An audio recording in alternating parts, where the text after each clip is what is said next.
A very, very good Sunday morning to everyone. This is Big Jim with a big smile on his face in his London Taxi International TX2 with 280,000 plus miles on the clock. Did I say 2002? 2003. And it's a beautiful Sunday morning, gang. Slightly overcast here in West Sussex, but everything is sweet. Poppy says good morning as well to you. I've already said good morning to her, and her little tail started wagging because she knows she's going out for a bit of a run. How is everyone? Is everyone happy? Did you notice the squeak? The squeak has disappeared. It is the bane of my life. That was the squeak. That was all that was taxi. Has now disappeared, gang. And one of our subscribers actually said to me, and I can't remember his name now. It's a funny thought of. It's an acronym of something he uses, LCG something or other. And he's been talking to me as a lot of you have for the times that I've been sort of active up here, which seems like forever. And he said, Jim, have you looked at the spring that's attached to the pulley? And I sort of said to him, well, I replaced the pulley, but I looked at the spring and it looked okay. And he said, well, just give yourself a look and have a look at the spring. So I sort of went down and had a look at the spring, and I must admit it did look a bit windswept and uninteresting. Basically there was some rust deposits there and everything, so I gave it a bit of a clean up. It hadn't broken, and I sprayed it with some, not WD-40 because I'm not a great lover of that stuff, only on door hinges because it leaves a residue behind. I sprayed it with some graphite grease, and it went straight down on there, and I started the cab up and I drove off and there was no squeak, so that made me a happy man. So thank you, NCP whatever, you know your name, for your help on that. It was a lovely quick fix, and one that I probably, like I said, would have spent forever and a day trying to trace. So this is what's so good up here. All you people with taxis or thinking about taxis, this is the place to come. Collectively we can hopefully help one another out. I'm just off. Well, actually I'm slightly disappointed, but you know me, I've never got a bad look or a bad smile on my face, or not a smile on my face. I was due to be going off to Goodwood today, to their breakfast club, to see some of the classic cars that are around. They sort of everyone turns up there and shows off their classic cars. And I was going down with a friend of mine called Joe, and I know you watch this blog, Joe, and you've left me standing again. He was meant to be calling me, and we were meant to be there by 8 o'clock because it kicks off around 7, with everyone bringing all these classic Ferraris, Porsches, Lambos, Bugattis, the Veyrons, you know the type. All cars that we're never ever going to be able to afford. So that was the plan of action. Now I thought I could have gone down there by myself, but it's ticket only event. The tickets are available. They do it about 4 times a year. The tickets are available, but you've got to do them online. And he booked a pair of tickets, so hence the 2 of us were going. And I was going over to pick him up in Poppy. Well, that's just not happened, is it? I mean, he's probably been out on the tear last night, as youngsters do, as I used to do all them many moons ago. And there's no response from Mr. Joe, who's left me standing. But you do watch this, and I'm very disappointed, Joe, because I was looking forward to that. But you are forgiven. I might catch you up at Whiteways, Joe, later on this afternoon.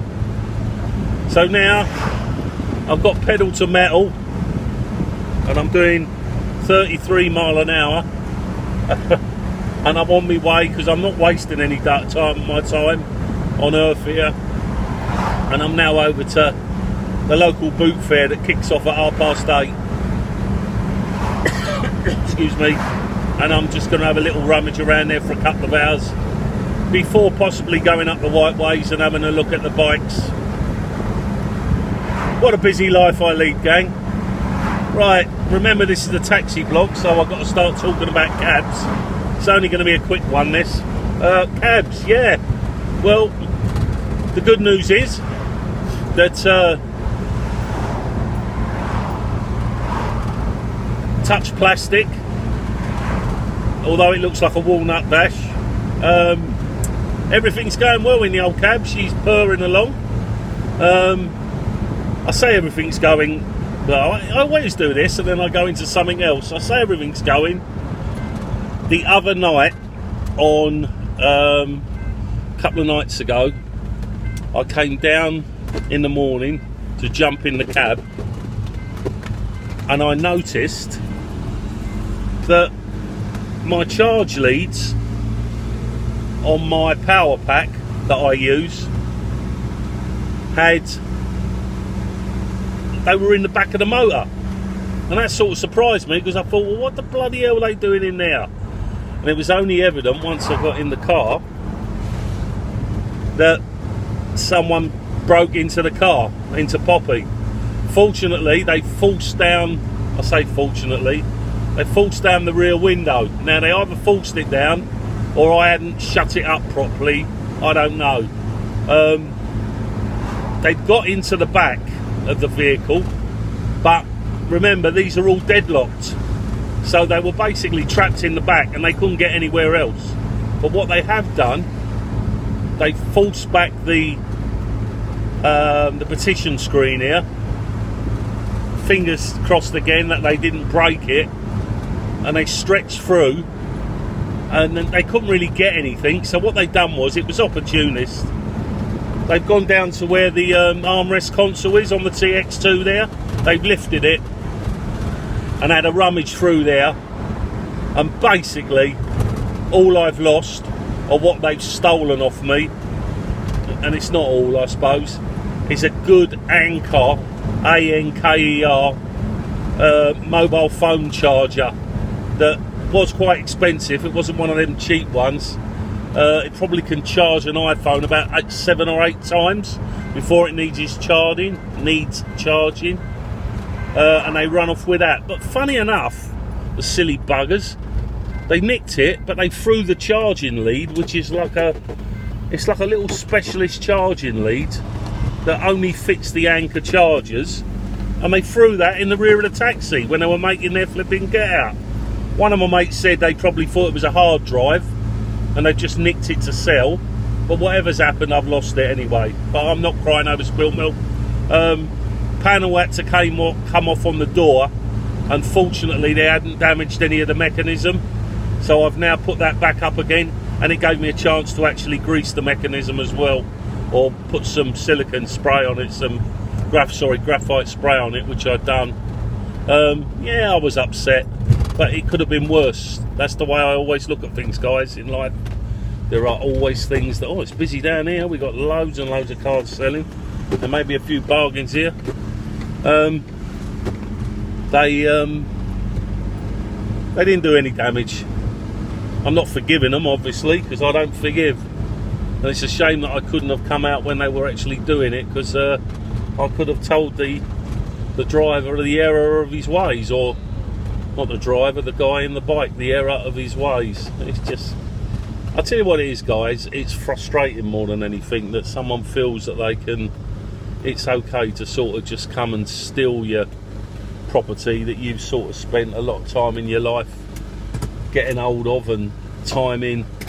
But like I said, they could have been worse. They could have damaged the vehicle or gemmed the door open or something like that. So, you know, it was and that was in my own bloody driveway as well. So I've sort of, there's not really a lot else I can do. There really isn't a lot else I can do. I can just, I suppose I've just got to well, it was my own fault for leaving something of some sort of value here in the vehicle. But anyway, that's beside the point. Nothing was done, nothing has been damaged, everything's all back it is. I'm just minus one of these anchor chargers that probably set me back. I think it was about 60 quid. Now that seems a lot, doesn't it, to pay for a charger, but I only got it because I was recommended it, obviously online, because of its charge capability. And it has been brilliant, I must admit. And in so much so that I've ordered another one as well, but this time it doesn't remain in the cab, it comes out with me and comes home. So learn by my mistakes, gang. Don't leave anything of value in your motor. Even like the old bills say, tuck it away that no one can see it. They're still going to come in opportunists and start to lift things, and so just take anything of value out of your cab or out of your car of an evening and take it in with you, even if it's only sort of sentimental value or something like that. Just get it indoors, get a little bag or something, and then just make a point of putting it all in there, so if they do break in, they can't nick anything, like, you know. Well, that's it, that's my rant over. Apart from that, everyone, life is good, everything is quite happy with the big fella. I'm still enjoying my holiday. I'm going into week 2 now of 6 of my holiday. I've sort of stagnated a little bit, I must admit, or procrastinated is the word, isn't it? Yeah, procrastination, that's me. I procrastinated. I've really just sort of not sat about. I've been out every day and doing things, but I've not I could have been doing some more, sort of a lot more, but it just takes me a while to unwind from work. And remember, I went in for work for that one day, so I am back on it. One other thing, I'm gonna buy possibly a seat for the near side of the cab, front passenger. Now there's many of those seats available. Most of them that you will find on all these auction websites are converted flip seats from the back. The 2 flip seats on the back, left or right, and they are used with someone welds a bracket to the back of them, and then you have to weld the bracket to the back of just behind this plate here, which is in the partition sitting next to me. You have to do a weld there, which is in itself is not a you know, but there's a way round it, and the way round it is to get an original seat. Now the original seat by LTI was actually put in because some of the early TX1s actually had the chance to purchase one of those seats, and they were licensed as well, I've been told, on the London Vintage Taxi Association. A guy called Bill Munro said to me, no, the early ones, TX1s, were licensed to use, but they cost a small fortune. Now they're not welded at all.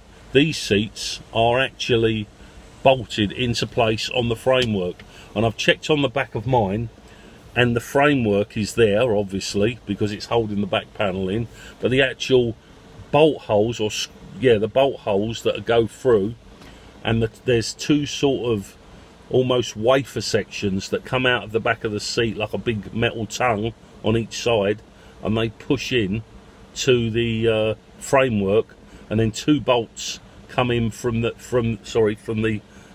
seat side and actually pin it, and that's got a proper flip seat. Now they are like rocking all shit to get hold of, excuse my language, because they were so expensive. They only had a short run, and taxi drivers wouldn't pay the money that they wanted for them. I've seen these seats command up to about 300 quid, so I'm on the lookout for an original TX1 which will fit the TX2, which will fit the TX4 as well. I'm after one of those original seats, so I'm going to be doing a hunt round for one of those. Not that I really want it, but it would be nice to sort of stick one of these up to a sort of a 7-seater, me included, sitting in there, and just sort of sticking them in there. Obviously I'm going to have to inform the insurance company that I've put an extra seat in there. Knowing insurance companies, that will reflect on an increased premium, but you know, you've got to do it all properly. I'm very rarely going to use them. Good thing about it is it won't take up no space because it flips up. And when it flips up, I've still got all the space down here anyway. It's just an addition if someone wants to come in, and rather than sit in the back and just talk to them through the intercom system, they can actually sit there in the front, and we can, you know, we can jaw in the front. So that's my plan anyway. Apart from that, gang, everything else is sweet in the world of everything that's taxi. If any of you are passing by in West Sussex, and I spend quite a lot of time up there chatting away to people up at Whiteways. If you're ever up at Whiteways Cafe, look it up online. It's on the top of Berry Hill. It's on the A29, and that runs from sort of Pulborough, and then it goes across the 29 out to sort of Fontwell, Bognor and all that way. It sort of cuts off towards Midhurst as well. So look up the A29. If you're ever around, please come over and say hello. I've met so many people since I've had the old taxi. It's quite amazing, really. And now I've got the personalised registration on it now. It seems to attract even more people. People asking me about it, asking me, you know, how long it took, what I'd done to it. And it's really interesting, people that have got a general interest. So it's been worth it for all that, absolutely worth it. You'll see in my previous video as well that I stuck up there an actual video of the outside of Poppy, and I will be doing one as well on the inside of her as well, just to let you know and just to show you. Although I haven't done too much in here apart from a real deep clean valet. The inside on this one's really good actually as well, because it hasn't been drilled and screwed with loads of bloody adaptions. Again, cab drivers don't really care. They screw in this here, screw in the bulkhead, screw in this, and you're left with all these masses of screw holes. Unfortunately on this one that wasn't the case, so she's not full of screw holes that I've got to fill and recover. So that's a positive, although that wouldn't have been a reason for me not getting her. It was how solid she was underneath, and also how strong the drivetrain unit was on the front and gearbox. Well, apart from that, guy, I'm going to cut this one short because I'm going to have a little wander over, and the little place up here does a lovely latte coffee, a Lavazza latte coffee, and that's a great way to start a Sunday morning. Look, as always, it's been absolutely fantastic, guys. I told you I'd keep this one short, and I will catch up with you very, very shortly. So, my signing out, as always, from Big Jim in his London Taxi International with 280,000 plus miles on the clock. I will give you the exact figure one day, and climbing, because it's a day-to-day run around and commute. 280,000 plus miles on the clock on a 2003 plate.